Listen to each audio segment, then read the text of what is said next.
안녕하세요. 초등교육학전공 송지용 교수입니다. 오늘은 학교상담 제10장 자살행동과 상담에 대해서 알아보도록 하겠습니다. 매년 수많은 학생이 자해 행동을 시도하고 극단적인 선택을 합니다. 자살 예방은 종합적인 학교 상담 프로그램의 중요한 측면입니다. 이 장에서는 청소년 자살의 심각성과 자살에 대한 보편적인 인식을 살펴보고 우울증을 비롯하여 청소년 자살의 위험 요인과 보호 요인을 기술합니다. 이어서 청소년 자살 행동의 조기 경고 신호와 위기 수준에 대한 평가를 알아보고 학교 기반 예방적 개입 프로그램과 학생 자살 후속 조치에 대해 살펴보도록 하겠습니다. 이 장을 학습하면 여러분은 다음과 같은 성과를 얻을 수 있습니다. 1. 청소년 자살 행동의 심각성을 설명할 수 있다. 2. 청소년 자살 행동과 우울증의 관계를 설명할 수 있다. 3. 청소년 자살 행동의 조기 경고 신호와 위기 평가를 설명할 수 있다. 4. 청소년 자살 행동에 대한 예방적 개입과 후속 조치를 설명할 수 있다.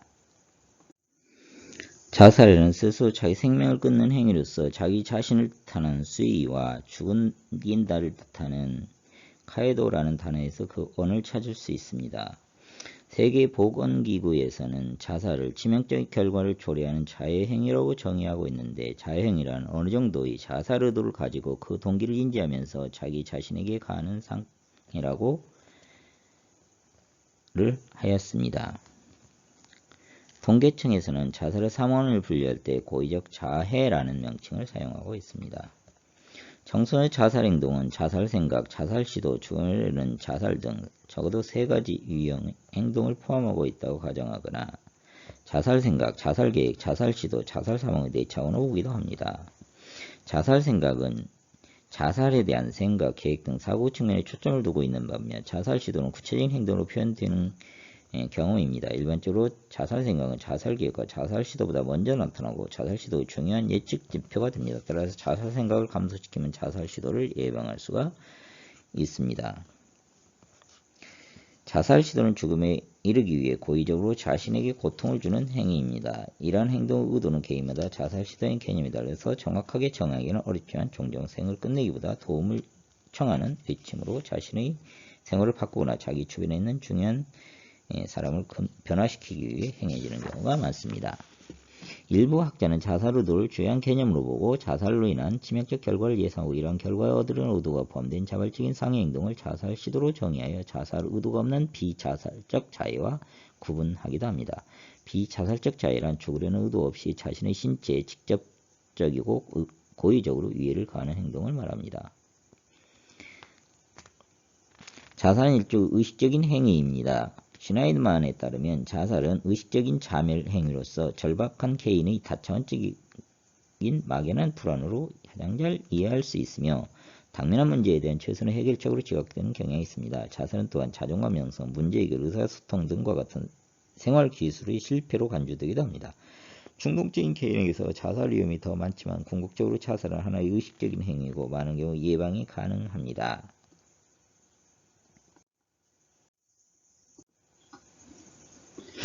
우리나라 자살률은 매우 높으며 청소년의 경우 특히 심각합니다. 2003년 이후 줄곧 우리나라 자살률은 OECD 국가 중 1위를 차지하였습니다. 2019년 자살 사망자 수는 13,779명으로 1일 평균 자살 사망자 수는 37.8명이며 자살률은 인구 10만 명당 26.9명으로 나타났습니다. 이는 OECD 회원국 평균인 11.3명보다 2위 이상 높은 수준입니다. 청소년의 경우 그 심각성은 더욱 큽니다. 구 24세 청소년 자살은 2007년 이후 청소년 사망 원인 중 연속 1위로 나타났습니다. 2023년 청소년 통계에 따르면 2018년 구 24세 청소년의 사망 원인은 고의적 자해 9.1%, 운수사고 4.6%, 악성생물, 암 순으로 나타났습니다. 이 3가지 요인에 의한 사망률은 인구 10만 명당 16.6명으로 이건데 자살에 대한 사망률은 절반이 넘습니다. 한국 청소년 정책연구원에 따르면 1990년부터 2016년 OECD 주요 회원국의 24세 청소년 자살 사망률은 전체적으로 감소했지만 우리나라의 경우 오히려 증가한 것으로 나타났습니다. 이와 같이 우리나라 청소년 자살 문제는 소수 청소년에게 국한된 문제가 아니라 국가 차원에서 적극적인 예방 대책을 마련하는 중대한 사회 문제라는 점이 드러나고 있으며 특히 여자 청소년의 자살 행동에 대한 적극적인 대책을 마련할 필요가 있음을 알 수 있습니다. 궁극적으로 청소년 자살 예방을 위한 체계적이고 효과적인 국가 정책이나 전략이 수립 시행되어야 할 것입니다. 자살 사망은 자살 관련 행동에 따른 결과가 명백한 징후로 드러난 반면 자살 시도는 자살 사망과 달리 공식적으로 보고되지 않아 정확한 수치를 알기 어렵지만 자살 사망보다 훨씬 높은 것으로 추정됩니다. 자살 시도는 일반적으로 나타나는 현상이지만 자살 사망에 이르는 가장 위험한 요인이며 정서 스트레스의 중요한 지표가 됩니다. 성인에 비해 청소년 자살은 충동적인 경우가 많아서 실제 자살 행동으로 이어질 가능성이 높으며 이에 대한 세심한 주의가 필요합니다. 그러나 역설적으로 말하면 이는 청소년들이 자살 충동을 느끼는 결정적 순간에 주변에 누군가 함께 고민을 나누고 문제를 돕는 것만으로도 자살 행동이 많이 줄어들 수 있음을 시사한다고 볼 수 있습니다. 자살에 관해서는 많은 오해가 존재합니다. 이러한 오해는 학교 기반 자살 예방 프로그램의 중요성을 감소시키고 좀 더 건강한 학습 환경을 만들고자 하는 종합적인 학교 상담 프로그램을 개발 실행하는 데 심각한 결과를 초래할 수 있습니다.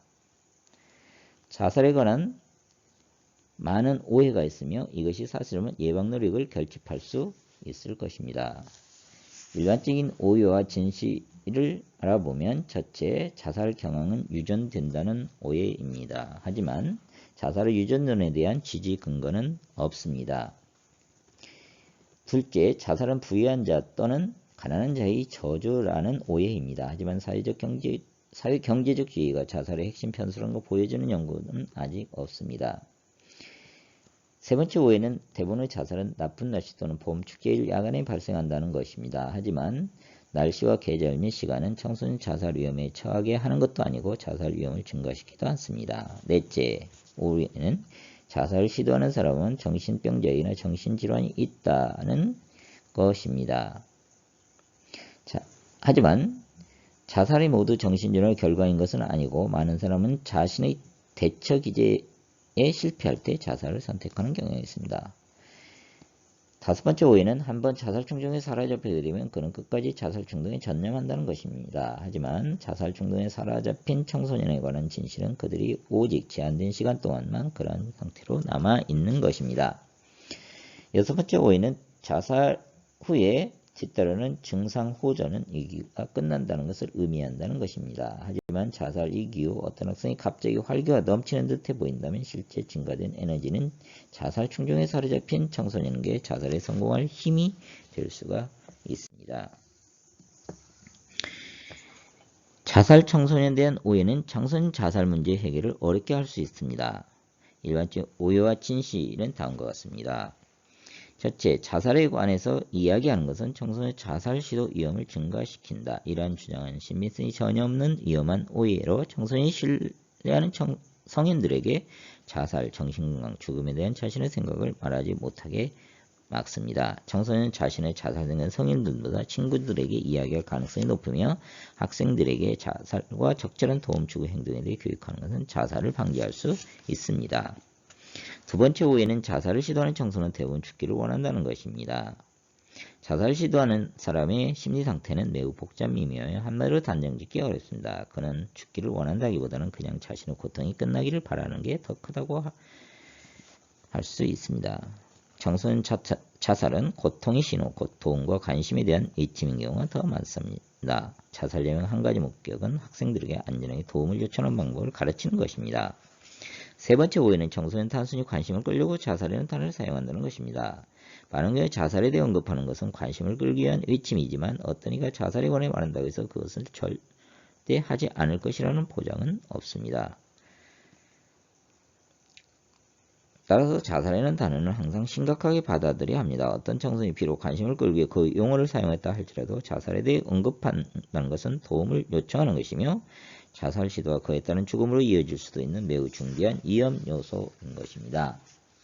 네 번째 오해는 자살은 청소년의 우울은 우울증을 앓고 있다는 것입니다. 우울증은 빈번히 자살을 동반하지만 자살하는 청소년이 모두 우울한 것은 아닙니다. 자살은 개인적인 대처 기제의 궁극적인 실패인 것이지 반드시 우울증의 귀가는 아니라는 것입니다. 다섯 번째 오해는 자살을 시도했다가 달아나면 청소년은 다시는 시도하지 않을 것이라는 것입니다. 어떤 일 자살 위험에 빠뜨리는 가장 큰 단일 요인은 이전의 자살 시도입니다. 실제 자살한 사람의 80%는 전에 이미 시도한 적이 있습니다. 여섯 번째 오해는 청소년 자살 예방은 기존의 예방 프로그램으로도 충분하다는 것입니다. 하지만 현재의 자살 예방 프로그램은 청소년의 자살을 감소시키는 데 큰 영향을 미치지 못하고 있습니다. 마지막 오해는 상담자는 청소년 자살 의도를 철저히 함구해야 한다는 것입니다. 직업윤리와 법규는 상담자에게 청소년이 자신이나 타인을 해치는 것을 예방하기 위해 가능한 모든 것을 행하라고 요구하고 있습니다. 어떤 경우에도 비밀을 유지하는 것이 안전을 지키는 것보다 우선할 수는 없는 것입니다. 그라넬라 부부는 자살에 대해서 학교 체제 안에서 존재하고 있는 오해를 다음과 같이 제시하였습니다. 첫 번째 오해는 학교는 자살을 예방하는 것이 아니라는 것이다. 하지만 분명히 학교는 지역사회 및 가정과 더불어 자살 시도 청소년을 식별하고 학생과 그 가족들의 정보를 제공하는 것입니다. 자살 예방 프로그램은 학교가 청소년 정신건강 유지에 적극적인 역할을 할 수 있도록 권한을 부여합니다. 두 번째 오해는 자살에 대해 이야기하는 것은 자살 원인이 된다는 것입니다. 이러한 원인은 상당히 위험한 생각입니다. 이러한 믿음이 퍼져나가는 것은 무책임할 뿐만 아니라 실제로 학생들과 학교의 자살 방지 노력에 찬물을 끼얹을 수도 있습니다. 세 번째 오해는 학교가 자살 예방 프로그램을 시행하면 소송을 당할 수 있다는 것입니다. 그러나 실제로는 그 반대가 맞는 것입니다. 즉, 학교가 학생들의 생명과 관련된 주요한 요소를 무시한다면 소송을 당할 수 있습니다.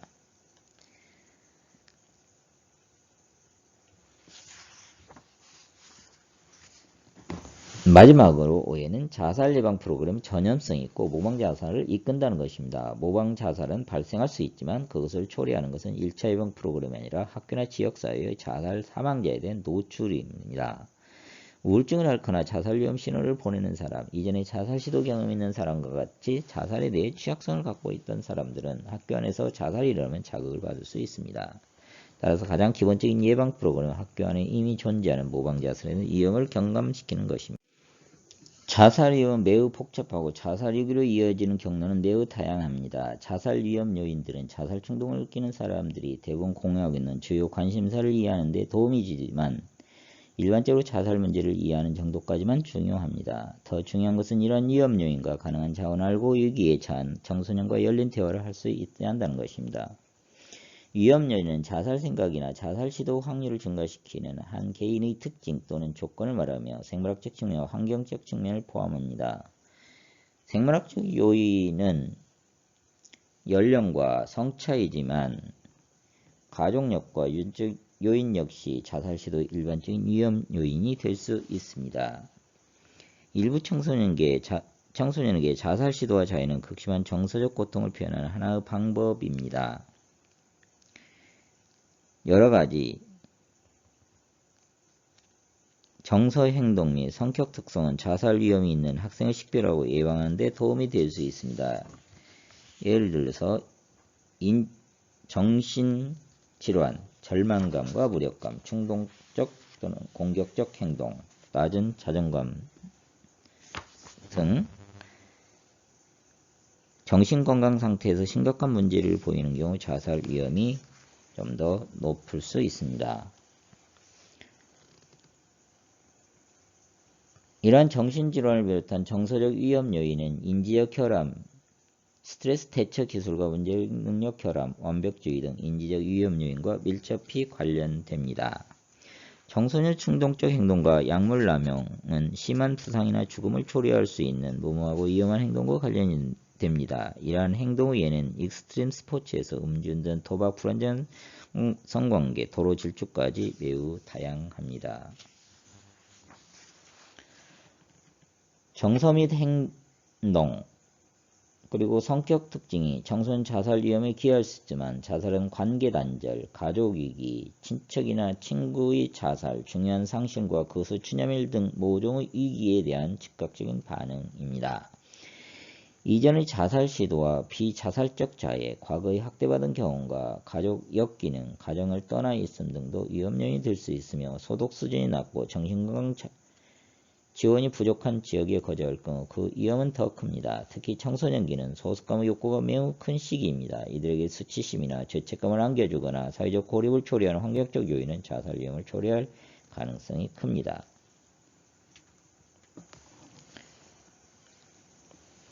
보호요인은 한 사람의 자살 위험을 감소시키는 데 도움이 될 수 있는 특징이나 조건을 말합니다. 자살에 대한 보호요인은 위험 요인만큼 많이 알려져 있지는 않습니다. 더욱이 보호요인은 자살 가능성을 제거하지 않으며 위험 요인을 지니고는 청소년들에 특히 그렇습니다. 그러나 보호요인은 자살 위험을 완화시킬 수 있으며 회복 탄력성, 즉 인생 전반에 걸쳐 맞닥뜨리는 좌절을 극복하는 능력을 높이는 데는 도움이 됩니다. 자살 보호 요인은 개인적 요인과 환경적 요인으로 나눠볼 수 있습니다. 높은 자존감, 자아 탄력성, 대처 기술과 문제 해결 능력, 사회적 지지 등과 같은 개인적 요인은 자살 위험을 줄일 수 있습니다.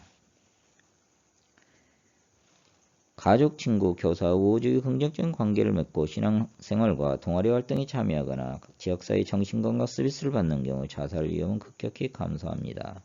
또한 건강한 역할 모델과 함께 대처기제, 안전계획, 자기관리 전략 등을 개발하거나 상호 연결과 자기탐색을 장려하는 문화적, 정신적 신념을 갖고 있다면 자살 유혹에서 쉽게 벗어날 수 있습니다.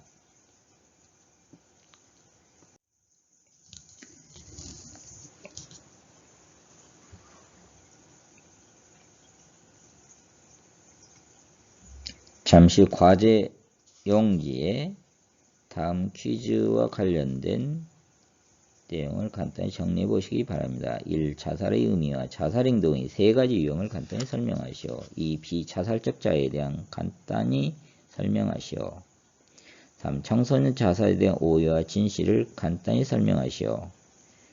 4. 청소년 자살의 위험 요인과 보호 요인을 간단히 설명하시오.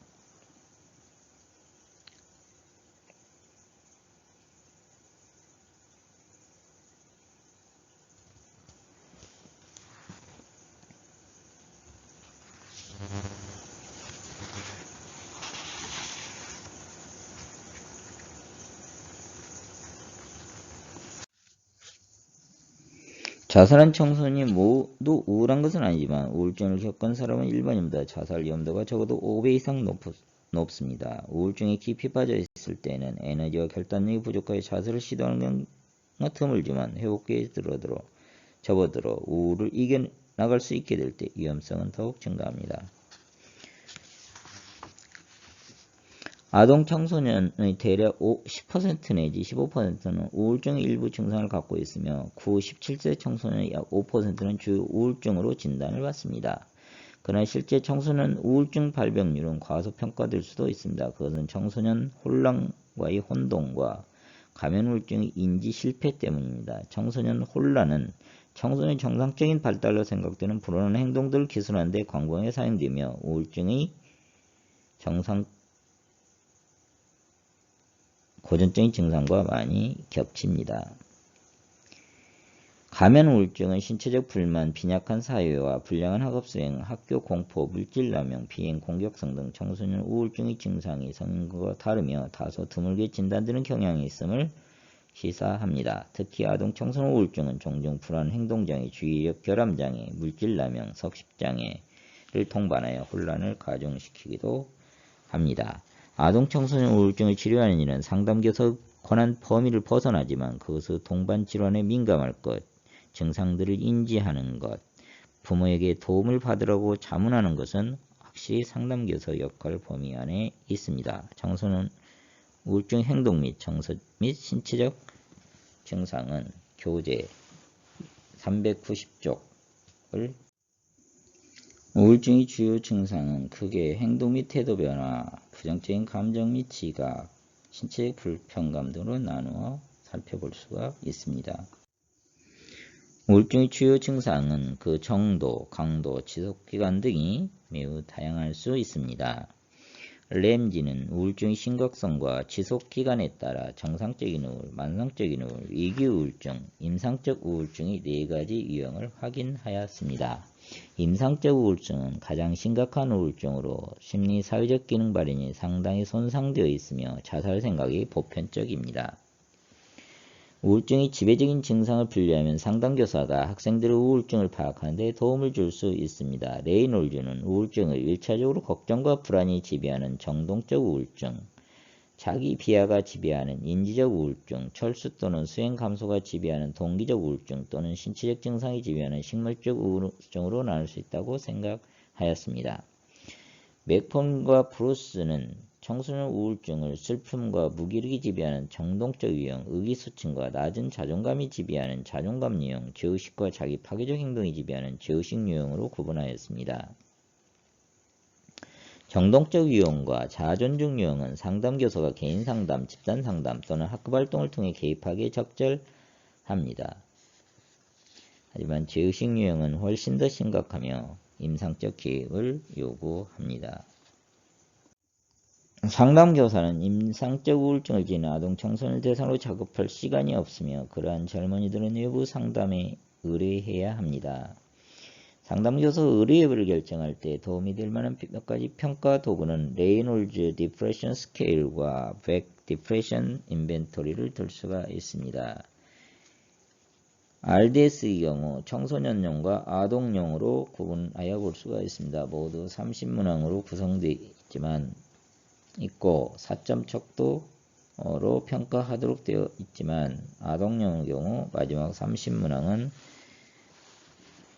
5점 척도로 구성되어 있습니다. 이 문항은 행복에서 슬픔까지 상이한 정서를 나타내는 일련의 얼굴을 제시하고 자기의 관련된 얼굴 표정을 선택하도록 하는 것입니다.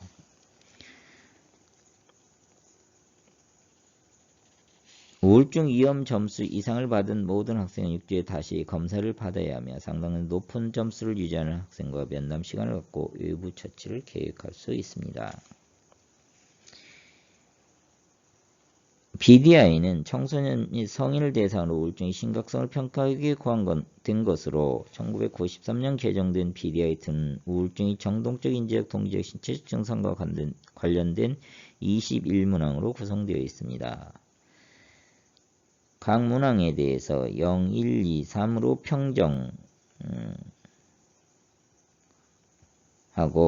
점수 범위는 0에서 63점이며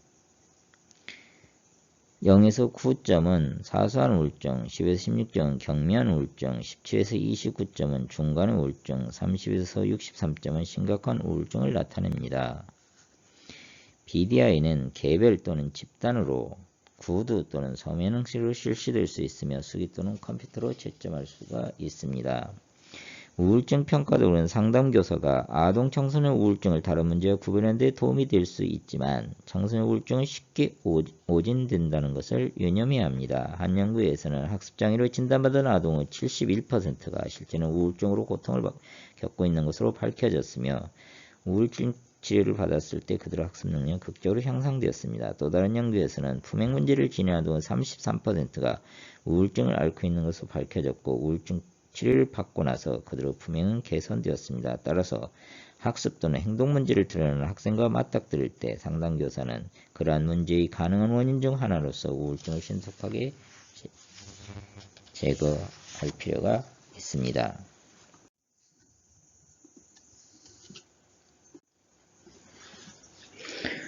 맥위터 등은 우울증 원인을 5가지 모델로 구분하였습니다. 첫 번째는 생물학적 모델입니다. 우울증의 생물학적 모델은 유전적 모델과 생학적 모델로 2가지 유형이 있습니다. 유전적 모델은 유전적 요인이 기분장애 분산의 대략 50%를 설명한다고 주장합니다. 생화학적 모델은 우울증을 호르몬 불균형으로 설명합니다. 다른 학자는 생화학적 불균형이 우울증 원인이보다 오히려 그것의 결과라고 주장합니다.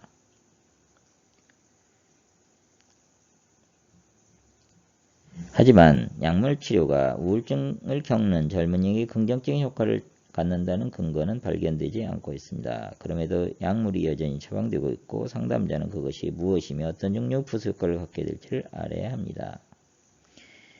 두 번째는 정신역동 모델입니다. 전통적인 정신역동 이론은 우울증을 내부를 향한 자기를 향한 판단하고 통제하는 초자에 연결된 분노로 기술합니다. 아동 및 청소년기는 여전히 초자 형성 단계이기 때문에 프로이드의 이해연체에서는 우울증이 나타나지 않는다고 추론하였습니다. 그러나 최근의 정신역동 모델은 젊은이들 우울증을 아동기 무기력과 1차 양자의 정서유도의 붕괴에서 비롯되는 상실로 기술합니다. 그 결과는 자존감의 상실입니다. 아동 또는 청소년은 내적 자기가치감이 전혀 없고 그 대신 외부 원천에 의지하여 그의 자기 가치를 확인하며 외부 원천이 상실될 때 우울해진다고 볼 수 있습니다. 정신역동적 관점을 채택하지 않더라도 상담교사는 우울증을 정서유도의 상실로 이해하고 우울증을 앓고 있는 학생들과 양육적인 관계를 육성하여 초기 정서적 상실 경험을 중화하도록 도움을 줄 수 있습니다. 세 번째, 행동적 모델입니다. 행동주의자들은 정상으로 보이는 행동에 대한 정적 광의 결여가 우울증의 주요 원인이라고 주장합니다. 우울증을 앓는 청소년은 시간이 흐르면서 점점 더 정적 광을 하는 행동을 덜하게 됩니다. 그러나 이러한 행동은 주변 사람들의 주의를 끌게 되어 자신이 상황을 통제하고 있다는 느낌을 갖게 합니다. 그렇다면 우울증 증상들은 정적 강화 결핍의 원인이자 귀결인 셈이 되는 것입니다. 따라서 치료의 열쇠는 우울증 행동을 강화하는 것이 아니라 과제 수행과 사회적 기령 발현에서 모두 향상을 보여주는 재발 행동에 대해서 칭찬과 격려를 제공하는 것입니다.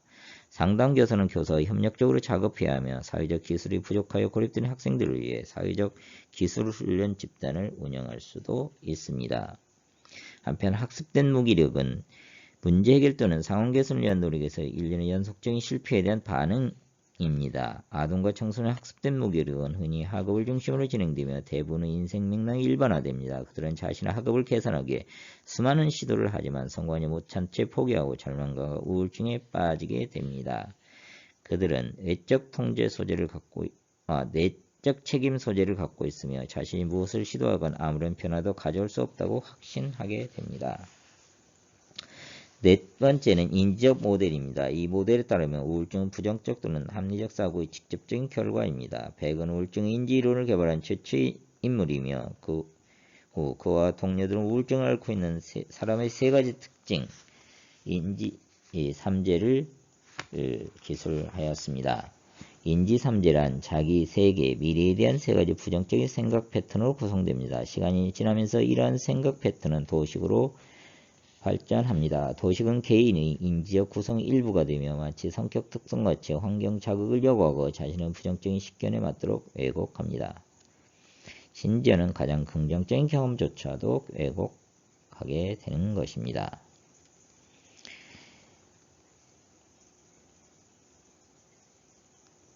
우울증을 앓고 있는 학생을 상담할 때는 첫 단계는 그 학생의 부정적인 자기진술을 긍정적인 자기진술로 대체하도록 가르치는 것입니다. 상담교사는 보통 학생에게 내 자신에게 나는 나쁜 사람이야 라고 생각할 때마다 나는 좋은 사람이야 라고 말하여 자기진술을 수정했으면 해 와 같이 말하고 연습하도록 과제를 부과합니다. 다른 조건은 교육과정 수업을 통해 생각과 감정의 관계성을 가르치는 것과 역할론을 통해 아동기 우울증의 증상에 집중하는 것입니다.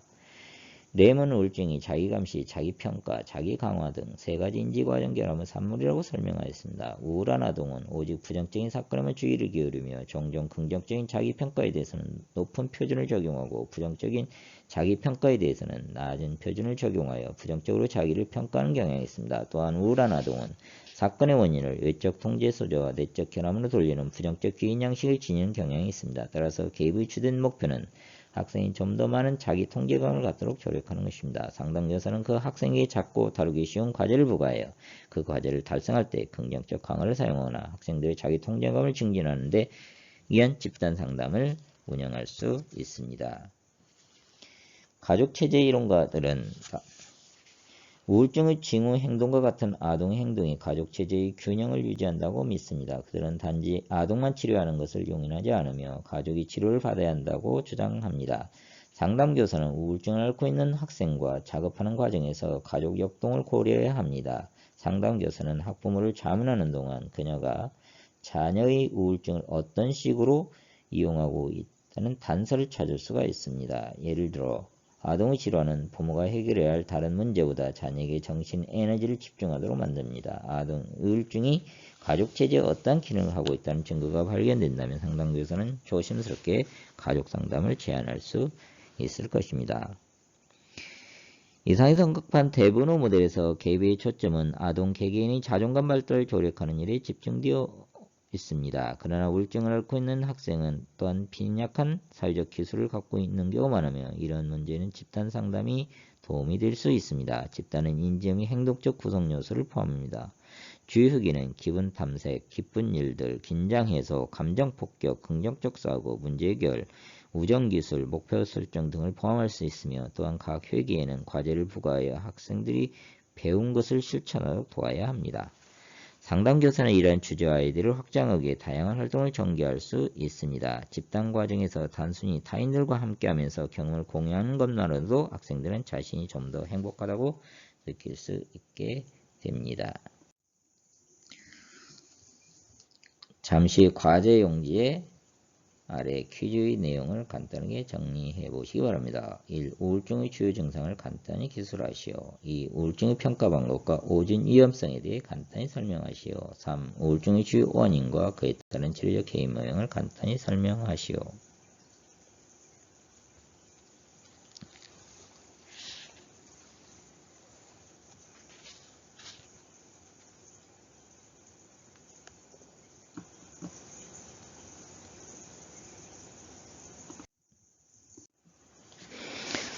청소년 자살에 대한 최선의 결책은 자살 행동을 예방하는 것입니다. 청소년 자살을 시도하기 전에 자신의 위기를 알리는 어느 정도의 행동적 자살을 나타냅니다. 상담교사는 자살의 초기 경고 신호를 잘 인식하고 자살 위험을 평가하며 범 학교 차원에서 자살 예방 프로그램을 개발해 적용할 수 있어야 합니다. 자살을 시도하는 성공한 청소년들에게 자살은 자신을 지킬 수 없는 상황에서 유일한 출구인 것입니다. 그러한 상황에서 바로 벗어나기나 도움을 요청하지 않을 수도 있지만 10대는 거의 항상 자신의 심정을 마련한 행동으로 암시합니다.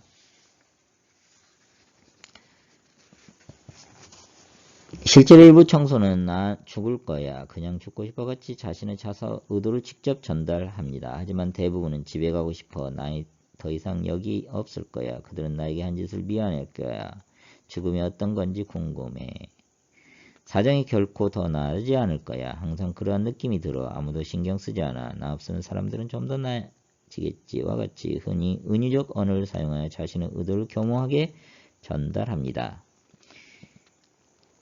어떤 학생이 이상하게 받아치거나 다양하게 해석할 수 있는 어떤 말을 할 때 상담교사는 그에게 재빨리 그들이 미안해할 거야 라는 말이 무슨 뜻인지 좀 더 이해할 수 있게 도와줄 수 있겠니? 라고 물어서 명료합니다. 상담교사는 또한 청소년 생각을 알아채릴 만한 주제에 민감해야 합니다. 카퍼즈와 그로스는 청소년 입장에서 자살에 대한 생각을 신호하는 9가지 주제를 열거하고 이를 다시 3가지 주요 자살 기능 중 한 가지로 범주화했습니다. 모든 자살은 어느 한 가지에 기여합니다. 그것은 어려운 상황을 통제하려는 것, 자신의 삶을 통제하려는 것, 자신의 고통을 전달하는 것으로 범주화할 수 있습니다. 상담교사는 또한 자살 의도의 신호가 될 만한 행동에 주의를 기울여야 합니다. 카프지와 그로스는 우려할 만한 원인이 되는 몇 가지 행동을 확인하였습니다. 예를 들면 개인의 행복에 관한 관심의 부재, 사회적 행동 패턴의 변화, 학업 성취도의 저하, 집중하고 분명히 생각하기 어려움, 섭식 및 수면 패턴의 변화, 사생활 정리 또는 보상하려는 시도, 알코올 또는 약물의 사용, 타인의 문제 또는 생각에 대한 과도한 관심, 죽음 및 폭력의 주제에 대한 몰입, 우울한 시기 후에 찾아오는 갑작스러운 호전, 성적 활동의 갑작스러운 시도나 증가 등입니다. 상담교사는 이러한 행동을 모두 확인할 수는 없으며 종종 교사, 학부모, 또래에서 얻은 정보에 의지하기도 합니다. 일단 개인적 관찰이나 교사, 학부모, 다른 학생에서 파악한 정보로부터 어떤 학생이 자살을 시도할 수 있다고 인지하면 상담교사는 그 학생의 실제 위험 수준을 평가하고 그에 따라 개입의 방향과 정도를 결정해야 합니다.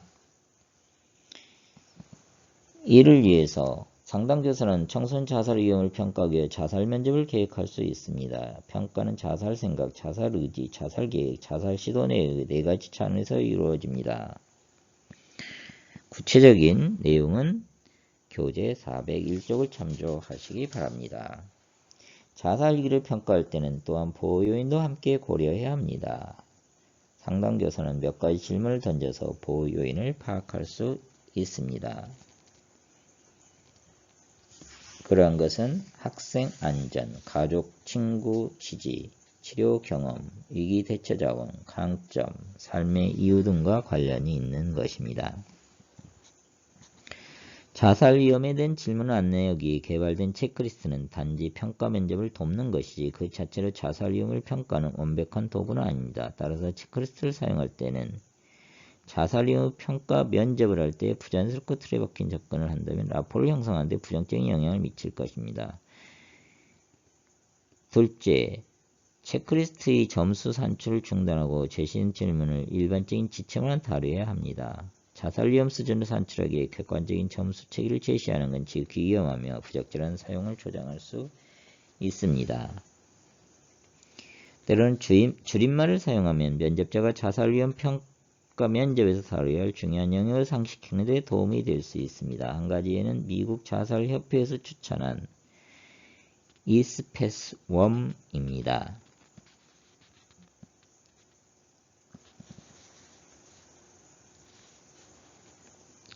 이것은 아이디에이션과 substance abuse, 약물 남용, 그리고 무의미함, 불안, 갇혀있다는 느낌, 절망과 무력감, 또 기존 활동과의 단절, 화, 무모함, 극적이고 변덕스러운 기분의 변화 등의 뜻하는 영어 단어의 첫 글자를 따놓은 것입니다. 표준화된 평가 도구는 상황에 대해서 좀 더 명확한 그림을 보여주는 부가적인 정보를 제공할 수 있습니다. 자살 사고 질문지는 중학교, 고등학교 청소년의 자살 생각을 측정하기 위해 개발되었습니다. 중학생용은 15문항으로 구성되어 있고 고등학생용은 30문항으로 구성되어 있습니다.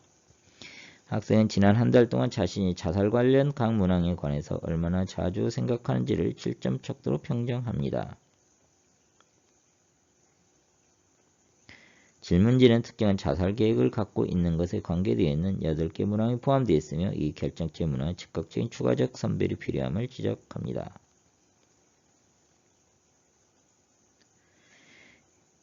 자살 사고 질문지는 범학교 차원의 자살 예방 프로그램에 대한 요구를 평가하는 데 사용될 수 있지만 많은 자살 평가 도구는 신뢰도와 타당도가 낮거나 검증되지 않으며 자살 예방에 대한 일반적 접근에서 사용되는 자살 선별 도구를 제외하고는 학교 현장에 거의 사용되지 않습니다. 특히 자살 위험 수준을 산출하기 위해 객관적인 점수 체계를 제시하는 것은 지극히 위험하고 부적절한 사용을 조장할 수 있으므로 각별히 유념해야 합니다. 자살 예방 프로그램이 없다면 학교는 학생들이 자살 행동에 관여해 비밀로 해야 하는 장소가 될 수 있고 교사는 학생들의 문제 행동을 보아도 무슨 말을 해야 할지 불확실하며 자살에 대한 잘못된 믿음이 일반적 기준이 되어버릴 수 있습니다. 학교는 청소년의 자살을 예방하는 데 핵심적인 역할을 수행합니다. 학교 기반 자살 예방 프로그램을 통해 자살 시도 위험이 있는 학생의 생명을 귀할 수 있을 뿐만 아니라 평생을 통해 지속되는 도움 추구 행동이나 친사회적 행동을 가르칠 수도 있습니다. 긍정적이고 생산적인 학습 환경을 통해 위기 학생들의 위험 신호를 감지하고 개입하며 또한 학생들의 개인적, 사회적, 정서적 욕구에 반응하는 프로그램과 자원을 제공함으로써 아동 청소년을 자기 파괴 행위로부터 안전하게 지킬 수도 있습니다. 자살 예방 프로그램이 학생들의 정신건강을 증진시키는 노력의 일부가 될 때 극적인 결과를 가져올 수 있습니다. 자살 기반 학교 기반 자살 예방 프로그램은 학생, 학부모, 교사, 교직원을 대상으로 선별, 교육, 기술에 기초한 훈련을 실시하는 것입니다. 이러한 접근은 예방을 위한 보편적 개입, 위험군을 위한 선택적 개입, 고위험군을 위한 선별적 개입의 3단계로 구분하여 정신건강 개념에 뿌리두고 있습니다. 보편적 개입은 학생, 학부모, 교직원 등 학교 전체를 대상으로 합니다. 이러한 개입의 내용은 자살에 대한 위험 신호와 위협 요소, 도움을 추구하는 방법, 잠재적 자살 위험이 있는 학생이나 동료를 대하는 방법 등에 대해 교육과 훈련을 실시하는 것, 자살에 대한 낙인을 줄이고 교내 도움 추구 행동과 지지 반응을 이끌어내는 것, 포괄적인 대처 기술과 보호 요인에 대해 교육하는 것, 구성원의 소속감과 학교 공동체 참여를 강화하는 것, 자살 위험이 있거나 정신건강 문제가 우려되는 사람을 선별하는 것 등을 포함합니다. 두 번째, 선택적 게임은 전환기에 있는 학생, 부적절한 대처 기술을 가지고 있는 학생, 자살에 노출 적이 있는 학생과 같이 특정 위험 요소를 지닌 일부 집단을 대상으로 합니다. 이러한 게임의 내용은 대처 기술을 강화하기 위한 심리교육, 회복력과 도움 추구 행동을 증진하기 위한 프로그램, 자살 위험에 대한 평가와 선별, 지역사회 자원과의 연계 등을 포함합니다. 마지막 개별적 개입은 선별 절차에서 고도 자살 위험이 있는 것으로 확인된 사람을 대상으로 포괄적으로 지속적인 자살 위험 평가, 지역사회 자원의 연계 또는 우려, 개인, 부모, 정신건강 전문가와 지속적으로 열린 대화, 일과 수행 중 위기를 모니터링할 수 있는 프로토콜과 확산을 막기 위한 절차 확립 등을 포함합니다. 청소년 자살 문제에 대한 개입은 위험 수준에 따라 달라집니다. 자살 청소년들은 일반적으로 긴급 처방과 장기 처방이 요구됩니다. 긴급 처방은 위기에 대한 대응을 말하며 상담교사는 매뉴얼에 따라 자살 위험을 평가하고 상황을 진정시키기 위해 개입을 할 책임이 있습니다. 장기 처방의 경우 상담교사는 학부모에게 연락하여 자녀가 외부 전문기관의 치료를 받을 수 있도록 의뢰해야 합니다. 상담교사가 자살 청소년을 발견해 개입하는 건 중요하지만 학교 기반 자살 예방 프로그램의 단지 한 부분일 뿐입니다. 학교 상담 프로그램은 상황적이고 반응적인 것이 아니라 종합적이고 선도적인 것이 되어야 합니다. 말리아 흐시 보고는 청소년용 종합적인 자살 예방 프로그램의 구성 요소를 다음과 같이 제시하였습니다. 공식적인 자살 정책과 자살 위기 학생을 다루는 서면 절차, 교사와 다른 교직원을 위한 현직 훈련과 학급에서 자살 예방 토의, 현장의 정신건강 전문가, 정신건강팀, 학부모 및 학생 배포용 자살 예방 자료 등입니다. 자세한 것은 교재 405쪽을 참고하시기 바랍니다. 자살 예방은 상담교사의 단독 책임이 아니며 교사, 학부모, 또래 학생 역시 위기에 처한 학생과 친한 관계를 맺고 있기 때문에 학교 기반 자살 예방 프로그램에서 중요한 역할을 합니다. 이들은 자살 예방 프로그램에서 독특한 역할을 담당하게 마련입니다. 특히 교사는 학생의 자살 위험 신호를 인지할 수 있는 최초의 사람으로 그의 주된 역할은 자살 위기 학생을 상담교사에게 의뢰하여 평가를 받도록 하는 것입니다. 무엇보다 평소 학생들과 긍정적인 관계를 발달시키는 것이 중요합니다. 또한 부모와 함께 작업하여 정확한 정보를 통해 자살에 대한 학부모 오해를 바로잡고 두려움이나 저항을 제거하여 적극적으로 도움을 요청할 필요가 있습니다. 부모의 주된 역할은 인지한 사실을 상담교사나 부모에게 알리고 도움을 요청하는 것입니다. 또래 역시 담임교사를 통해 자살 예방하는 지속적인 교육을 받고 적극적인 동참을 유도할 필요가 있습니다. 기본 전제는 자살 문제에 대해서는 기밀을 유지할 수가 없다는 것입니다.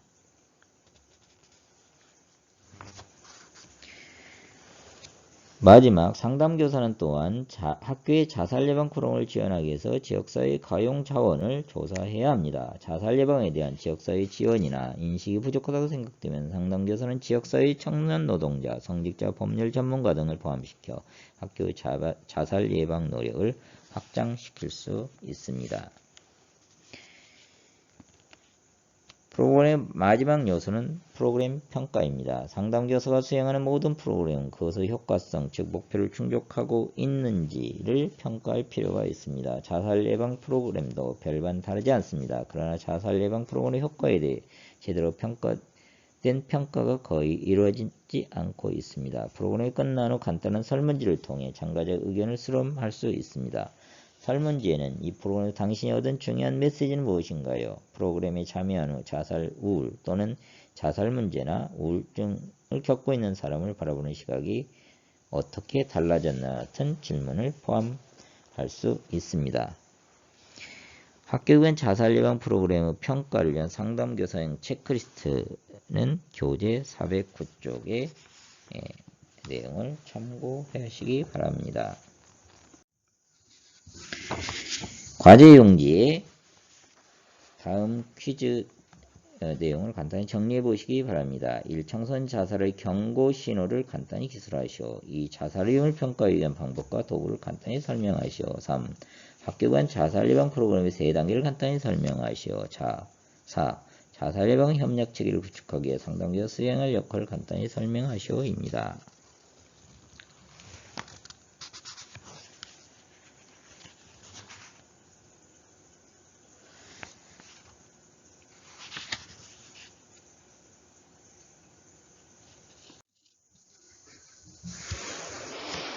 마지막으로 청소년 자살의 계획과 후속 조치에 대해서 살펴보겠습니다.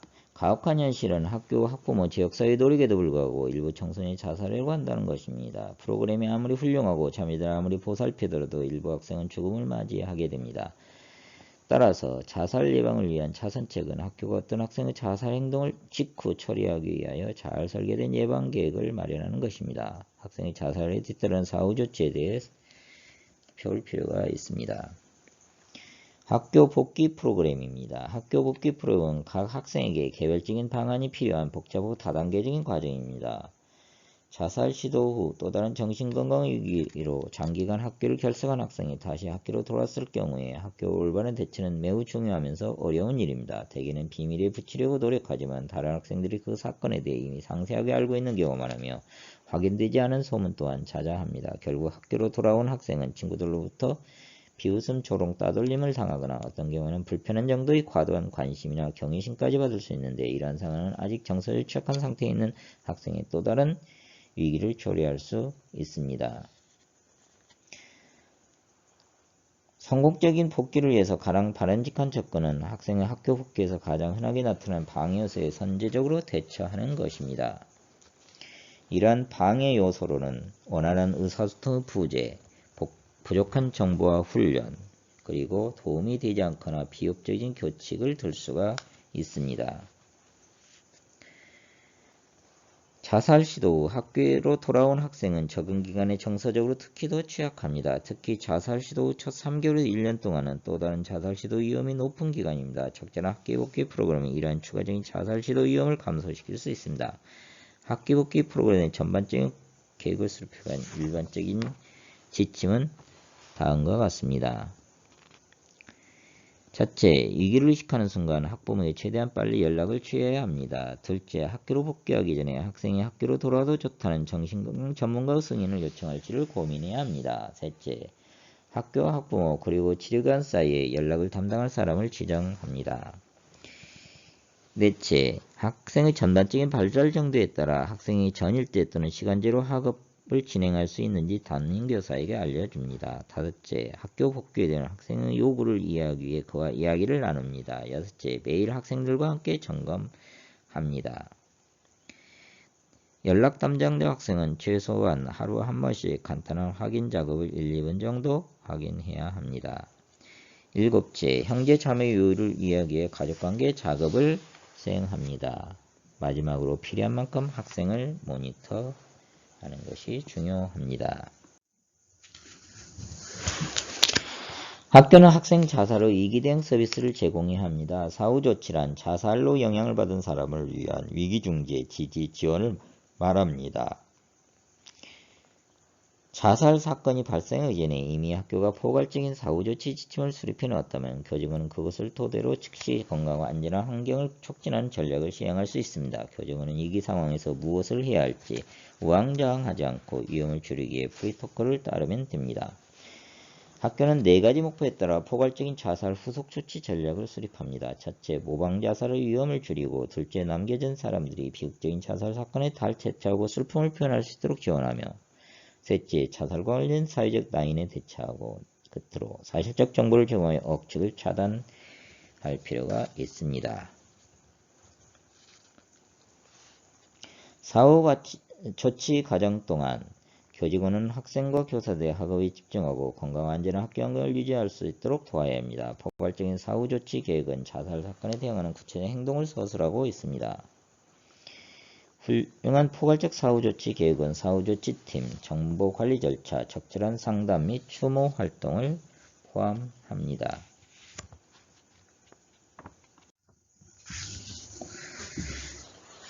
사후조치팀은 자살 사건이 발생하기 전 청소년 자살 연수를 이수한 자를 중심으로 구성할 필요가 있습니다.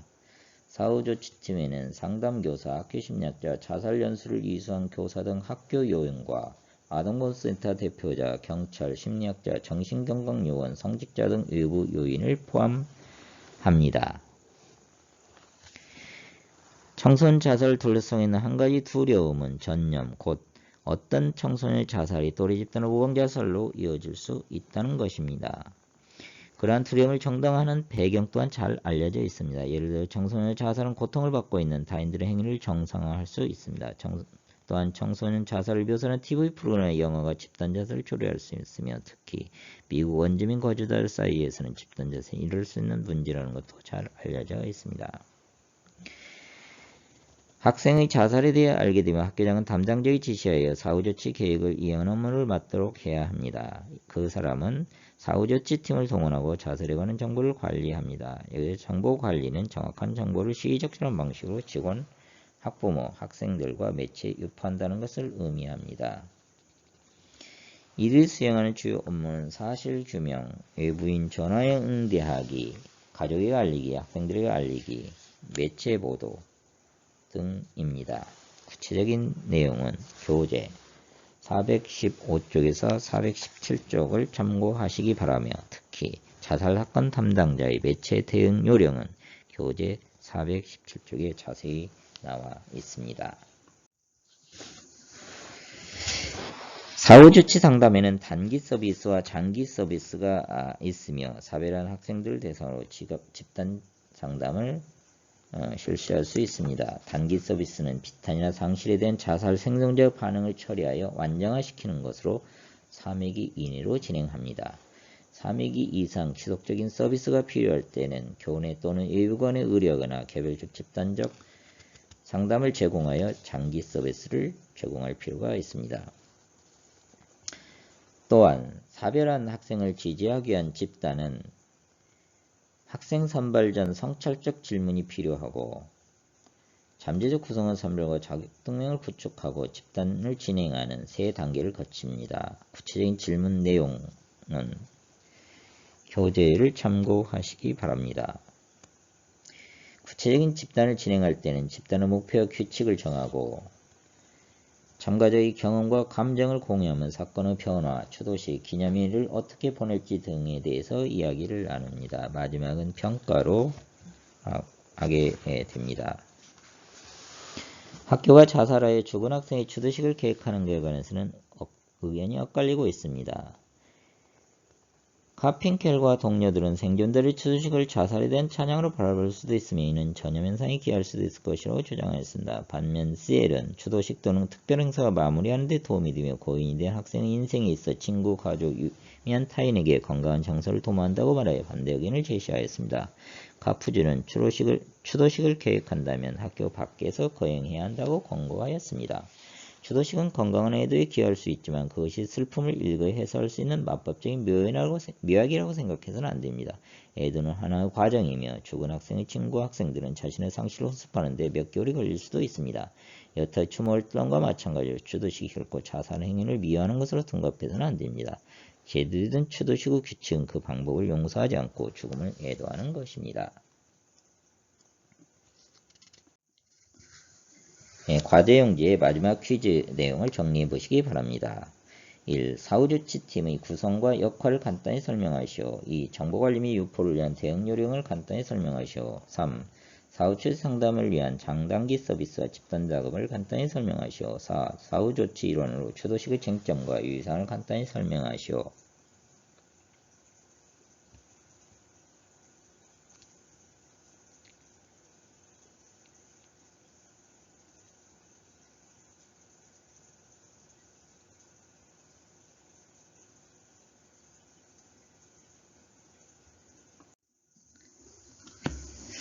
대단히 수고하셨습니다. 감사합니다.